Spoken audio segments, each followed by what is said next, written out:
दोस्तों, शिवांगन publication Hindi paper 2 स्नातक स्तरीय के ये चैप्टर 2 है भाषा के विभिन्न रूप।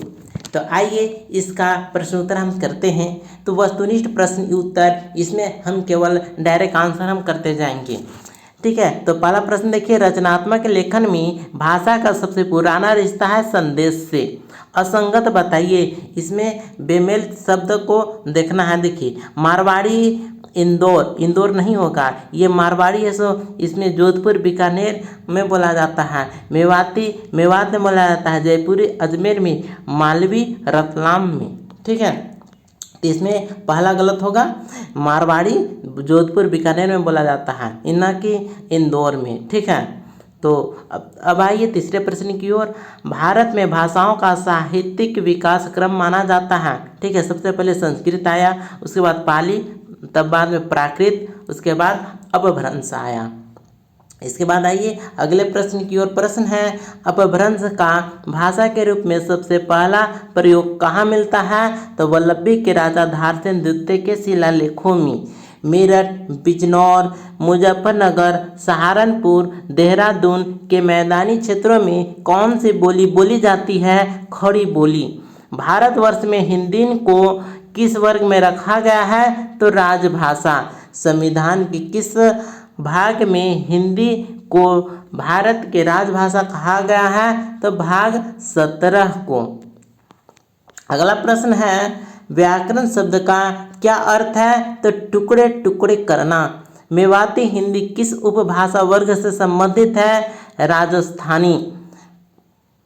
संघ की भाषा हिंदी और लिपि देवनागरी होगी। ठीक है, संघ की भाषा हिंदी और लिपि देवनागरी होगी। संविधान के किस अनुच्छेद में कहा गया है? तो अनुच्छेद 343। ठीक है, और अनुसूची बोले तो 8 भाग 17 अनुच्छेद 343। ठीक है, अनुसूची 8 भाग 17 अनुच्छेद 343 में संघ की भाषा हिंदी और लिपि देवनागरी होगी, ऐसा कहा गया है। अगला प्रश्न देखिए, अशोक के शिलालेख ब्राह्मी लिपि तथा किस भाषा में उत्कीर्ण है? तो वह है प्राकृत। कितने भारतीय राज्यों की राजभाषा हिंदी है? तो 10 राज्य। वे राज्य कौन कौन से हैं? तो देखिए, उत्तर प्रदेश, बिहार, झारखंड, मध्य प्रदेश, उत्तराखंड, हिमाचल प्रदेश, छत्तीसगढ़, राजस्थान, हरियाणा और दिल्ली है। इसके बाद देखिए अगला प्रश्न है, हिंदी की प्रमुख बोलियों तथा उनके नामकरणकर्ता के संबंध में असंगत बताइए। तो असंगत कौन है? तो देखिए, कौरविक राहुल सांकृत्यायन, ब्रजबोली ईश्वरचंद्र गुप्त, राजस्थानी और बिहारी जॉर्ज ग्रियर्सन, मैथिली बांकेदास न होकर के यह कोलब्रुक। ठीक है, और डिंगल बांकेदास का है भोजपुरी रेमन। तो ये याद कर लीजिएगा, कौरवी राहुल सांकृत्यायन, ब्रजबोली ईश्वरचंद्र गुप्त, राजस्थानी और Bihari George Grierson, Maithili Colebrooke, Dingal Bankedas, Bhojpuri रेमन। अगला प्रश्न देखिए, प्रश्न है, निम्न में से एक असत्य कथन कौन सा है? तो इसमें है ऑप्शन डी, कोई नहीं। तो कोई भी नहीं असत्य है, यानी सभी का सभी सत्य है। तो खड़ी बोली आंदोलन में अयोध्या प्रसाद खत्री का अविस्मरणीय योगदान है। गिलक्रिस्ट ने हिंदुस्तानी भाषा के व्याकरण और कोश की रचना की। राष्ट्रभाषा का प्रथम व्याकरण पुस्तक का प्रकाशन 1948 में हुआ। राजा लक्ष्मण सिंह का दृष्टिकोण राजा शिव प्रसाद के दृष्टिकोण का ठीक विरोधी था। ये उर्दू को मुसलमानों की बोली मानते थे। अगला प्रश्न देखिए, किसे आधुनिक आर्य भाषा नहीं माना जाता है? तो अपभ्रंश को, क्योंकि अपभ्रंश मध्यकालीन आर्य भाषा है, जबकि आधुनिक में हिंदी, गुजराती, मराठी आधुनिक है और अपभ्रंश मध्यकालीन। स्वामी दयानंद सरस्वती ने किसकी रचना हिंदी भाषा में की? सत्यार्थ प्रकाश। निम्न में असंगत है। देखिए, पूर्वी हिंदी बघेलियर। ठीक है, बघेलर, पूर्वी हिंदी बघेलिर। ठीक है, पश्चिमी हिंदी मारवाड़ी नहीं होगा, राजस्थानी का है, राजस्थानी हिंदी का मारवाड़ी होता है। बिहारी हिंदी मैथिली, राजस्थानी जयपुरी। तो इसमें ऑप्शन बी गलत होगा, असंगत होगा। ठीक है, तो यहाँ पर राजस्थानी होना चाहिए, क्योंकि मारवाड़ी राजस्थानी हिंदी है। ठीक है, अब आइए देखते हैं इंपॉर्टेंट पॉइंट को। प्राचीन भारतीय आर्य भाषा 3 भागों में बांटा गया। प्राचीन भारतीय आर्य भाषा, मध्यकालीन भारतीय आर्य भाषा और आधुनिक भारतीय आर्य भाषा।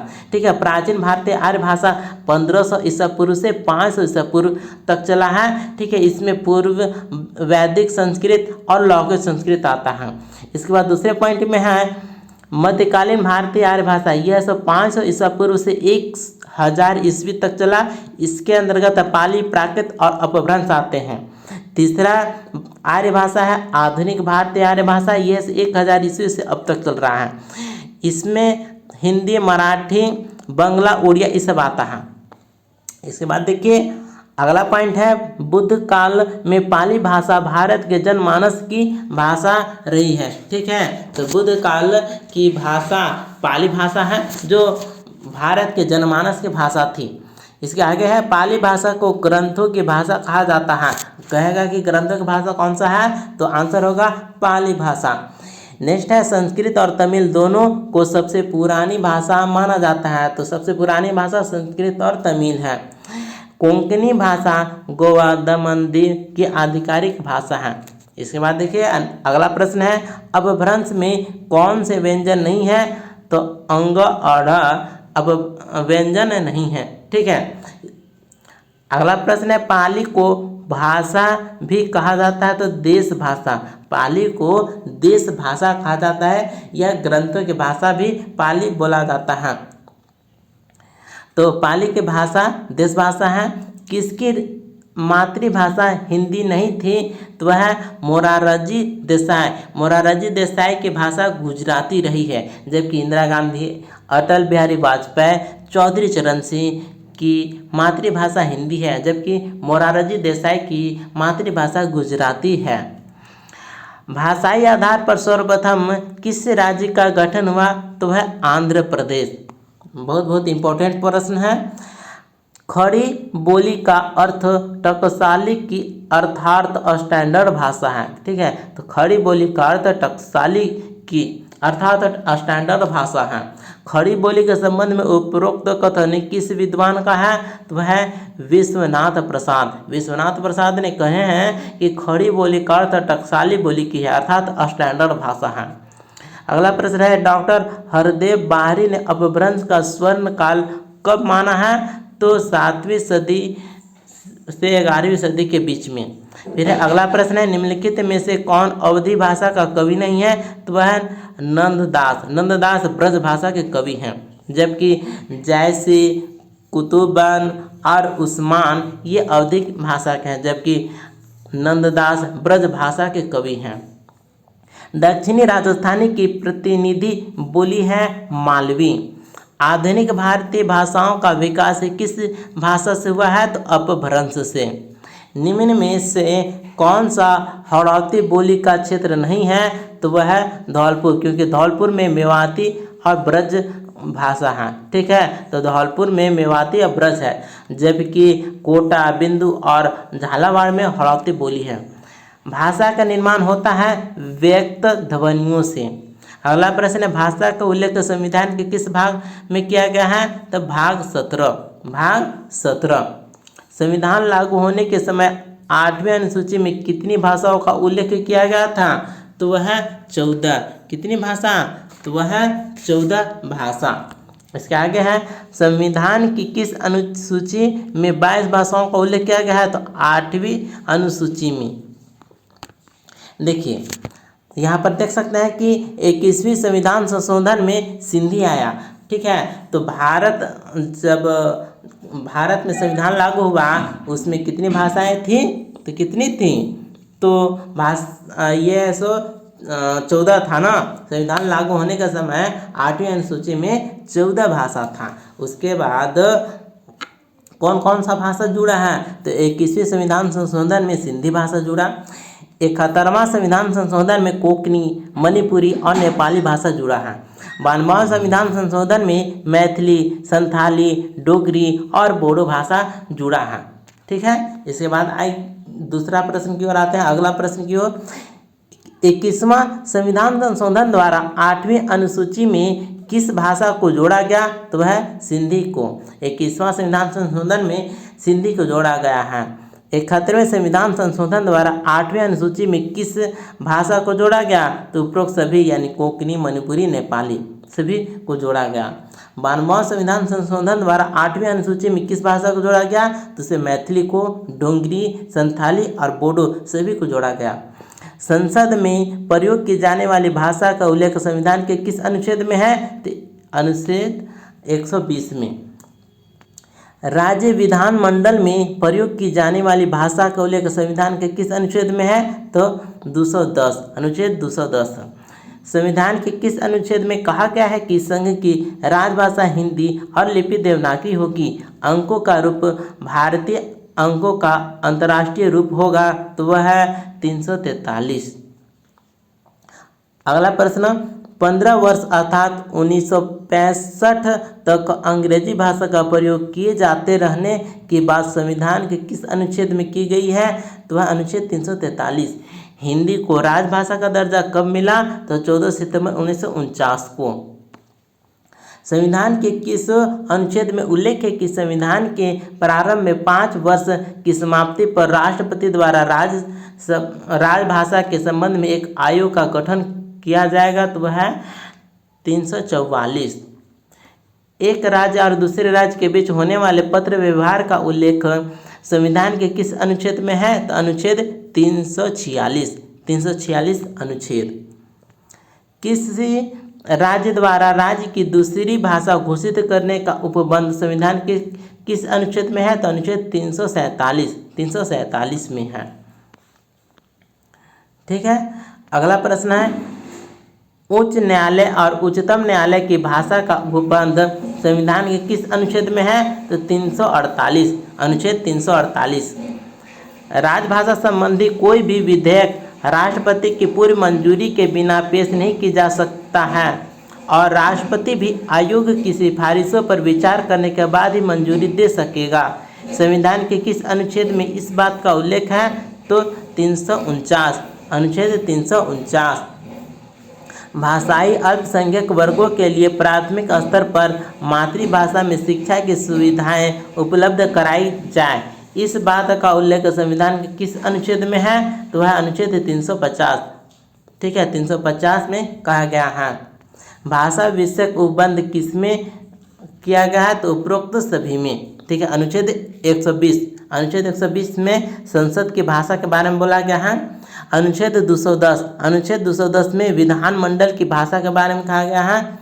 8वीं अनुसूची, इसमें 22 भाषाएं हैं। ठीक है, तो यानी भाषा विधेयक उपबंध सभी में है। अनुच्छेद 120 में संसद की भाषा, अनुच्छेद 210 विधानमंडल की भाषा, 8वीं अनुसूची में 22 भाषाएं हैं।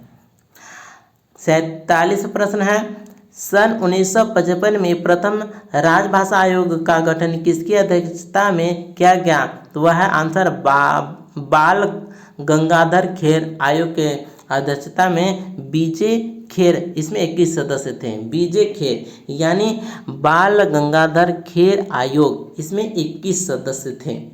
अगला प्रश्न है, 1957 में संसदीय राजभाषा समिति का गठन किसकी अध्यक्षता में किया गया? तो आंसर है जीबी पंत यानी गोविंद बल्लभ पंत समिति। प्रथम राजभाषा आयोग और संसदीय राजभाषा समिति का गठन संविधान के किस अनुच्छेद के तहत किया गया था? तो वह 344, अनुच्छेद 344। किस अनुच्छेद में कहा गया है कि संघ का यह कर्तव्य होगा कि वह हिंदी भाषा का प्रसार बढ़ाए? तो वह अनुच्छेद 351 अनुच्छेद में कहा गया है। अंग्रेजी के व्यामोह से पिंड छुड़ाना स्वराज का अनिवार्य अंग है, कथन किसका है? तो महात्मा गांधी का। महात्मा गांधी ने कहे हैं कि अंग्रेजी के व्यामोह से पिंड छुड़ाना स्वराज का अनिवार्य अंग है, महात्मा गांधी द्वारा कहा गया है। सन 1955 में गठित प्रथम राजभाषा आयोग में सदस्यों की कुल संख्या कितनी थी? तो 21। इसकी अध्यक्षता जीबी खेर ने किए हैं। राजभाषा अधिनियम 1963 में कुल कितनी धाराएं हैं? तो 9 धाराएं हैं। राजभाषा संकल्प कब पारित हुआ? 1968 में। राजभाषा नियम कब बना? 1976 में। किसमें केंद्रीय सरकार के कार्यकालों को 3 वर्गों में बांटा गया? तो राजभाषा नियम 1976। तो कौन कौन सा 3 है? तो वह है प्रधान राजभाषा जिसमें हिंदी पढ़ाया जाएगा, यह है सो क वर्ग में है। दूसरा है सह राजभाषा, इसमें अंग्रेजी पढ़ाया जाएगा, इसमें है ख वर्ग में रखा गया है। उसके बाद है प्रादेशिक भाषा, इसे ग वर्ग में रखा गया है। ठीक है, तो यह सो राजभाषा नियम 1976 के अंतर्गत है। अगला प्रश्न है, हिंदी को संघ की राजभाषा बनाने का जो प्रस्ताव संसद में पारित हुआ, उसके प्रस्तावक कौन थे? तो गोपाल स्वामी अयंगर। गोपाल स्वामी अयंगर। निम्नलिखित में केंद्रीय सरकार के कार्यकालों का अनुपयुक्त विभाजन है, तो वह घ वर्ग का क्षेत्र, यह अनुपयुक्त है। इसमें 3 ही है, यह सो क वर्ग का क्षेत्र, इसमें प्रधान राजभाषा यानी हिंदी होगा। ख वर्ग क्षेत्र, इसमें सह राजभाषा अंग्रेजी होगा। ग है ग वर्ग का क्षेत्र, इसमें प्रादेशिक भाषा, इसमें अलग अलग भाषा अपना प्रादेशिक भाषा होगा। जबकि ख वर्ग क्षेत्र नहीं आता, यह अनुपयुक्त है। क वर्ग के क्षेत्र में कौन से राज्य आते हैं? तो उपयुक्त सभी है, जो उत्तर प्रदेश, मध्य प्रदेश और राजस्थान। इसमें जो भी राज्य का राजभाषा हिंदी है, वे सभी क वर्ग में आएंगे। फिर है ख वर्ग के क्षेत्र में कौन से राज्य आते हैं? तो वह उपयुक्त सभी, जैसे पंजाब, गुजरात, महाराष्ट्र, जिसमें अंग्रेजी राजभाषा है, तो वे सभी ख वर्ग में आएंगे, जैसे पंजाब, गुजरात, महाराष्ट्र। अगला है प्रश्न, ग वर्ग के क्षेत्र में कौन से राज्य आते हैं? तो उपरोक्त सभी हैं। तो पश्चिम बंगाल, उड़ीसा, उत्तर पूर्वी क्षेत्र है, जिसमें हिंदी और अंग्रेजी के अलावे अलग राजभाषा है, तो वे सभी क्षेत्र ग वर्ग के क्षेत्र आते हैं। इसके बाद है साहित्य अकादमी की स्थापना कब हुई? तो वह 1954 में, यह शिक्षा मंत्रालय के अंतर्गत आता है। अगला प्रश्न है नेशनल बुक ट्रस्ट की स्थापना कब हुई? तो वह 1957 को, यह शिक्षा मंत्रालय के अंतर्गत आता है। वैज्ञानिक तथा तकनीकी शब्दावली आयोग की स्थापना कब हुई? तो 1961 को, यह शिक्षा मंत्रालय के अंतर्गत आता है। केंद्रीय हिंदी निदेशालय की स्थापना कब हुई? तो 1960 को। अगला प्रश्न है केंद्रीय अनुवाद ब्यूरो की स्थापना कब हुई? तो यह है 1971 में, यह गृह मंत्रालय के अंतर्गत आता है। राजभाषा विभाग की स्थापना कब हुई? तो वह 1975 को, यह गृह मंत्रालय के अंतर्गत आता है। केंद्रीय अनुवाद ब्यूरो किस मंत्रालय के अधीन कार्य करता है? तो वह गृह मंत्रालय, यह 1971 से है। साहित्य अकादमी किस मंत्रालय का अधीन है? तो वह है शिक्षा मंत्रालय, 1954 के अंतर्गत। राजभाषा विभाग किस मंत्रालय का अधीन है? तो वह है गृह मंत्रालय, 1975 ईस्वी में। ठीक है, तो नेशनल बुक ट्रस्ट किस मंत्रालय का अधीन है? तो वह शिक्षा मंत्रालय, ईस्वी है 1957 ईस्वी। ठीक है, अगला प्रश्न है वैज्ञानिक तथा तकनीकी शब्दावली आयोग किस मंत्रालय का अधीन है? तो वह शिक्षा मंत्रालय, 1961 ईस्वी में।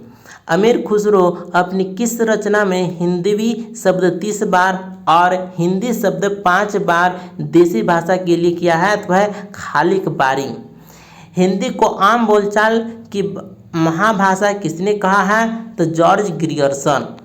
राजभाषा से क्या अभिप्राय है? सरकारी कार्यालयों की भाषा को हम राजभाषा कहेंगे। इसके बाद प्रश्न है हिंदी को आर्य भाषा कहकर प्रयोग और प्रचार का विषय बनाने वाले कौन थे? तो वह महर्षि दयानंद सरस्वती। इस प्रकार से ये चैप्टर 2 यहीं पर कंप्लीट होता है। आप कृपया इस बुक का सभी चैप्टर का वीडियो आप इस चैनल पर देख सकते हैं, तो कृपया बने रहे हमारे साथ। मिलते हैं अगले वीडियो में और अपनी राय हमें ज़रूर दें। धन्यवाद।